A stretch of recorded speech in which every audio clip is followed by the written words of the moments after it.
कि एक वक्त आपको याद है कि पाकिस्तान की पार्लियामान ने फैसला किया था कि हम यमन में नहीं जाएंगे और किसी भी इस टाइप की फोर्स का हिस्सा नहीं बनेंगे कि जहाँ पे हमारे फौजी दूसरों की लड़ाई में शामिल हों।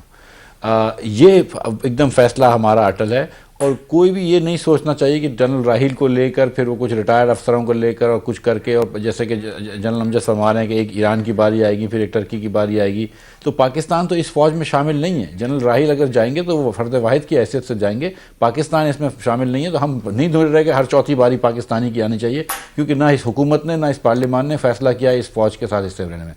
जाहिर है कि जनरल साहब, लेकिन ये जब वो बनेगी चीज, जब वो उसके खद्दोखाल सामने आएंगे तो जो लोग मेंबर इसमें बनना चाहेंगे या बनेंगे उनसे अप्रूवल होगी। ये ऐसे नहीं है कि वहां बैठे सऊदी खुद लागू कर दो, कैसे कर सकते हैं?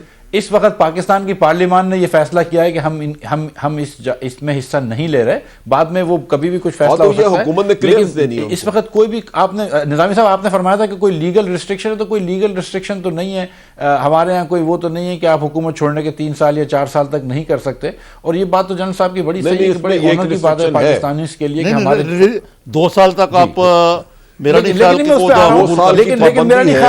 ख्याल है कि राहिल शरीफ साहब कभी भी पाकिस्तानी हुकूमत की मर्जी के खिलाफ ये काम करेंगे, मेरा नहीं ख्याल है। तो यूं हुआ कि मर्जी एक चीज जो मैं वादे करूं, देखिए बात ये है, फौज नहीं भेजेंगे। निजामी साहब मैं एक चीज वादे करूं, चौधरी साहब मैं एक चीज बताऊं, देखिए बात यह है कि किसी भी ऑफिसर को पाकिस्तान में कोई जॉब वो करता है उस पर पाबंदी नहीं है, लेकिन जब आप मुल्क से बाहर जाएंगे इसके लिए सिक्योरिटी क्लियरेंस की जरूरत है, खास तौर पर 2 साल के अंदर। वजह उसकी यह है कि एक आदमी जिसके हाथ में इतनी सेंसिटिव इंफॉर्मेशन रह चुकी है इस मुल्क की, कल वो किसी ऐसे मुल्क में जाके जॉब कर ले जहां कल पाकिस्तान के मामला बिगड़े हुए हों और वो पाकिस्तान की सिक्योरिटी लीकेजेस की वजह से नुकसान पहुंच सकता हो, तो वो आपके लिए बहुत बड़ा मसला बन सकता है। तो आप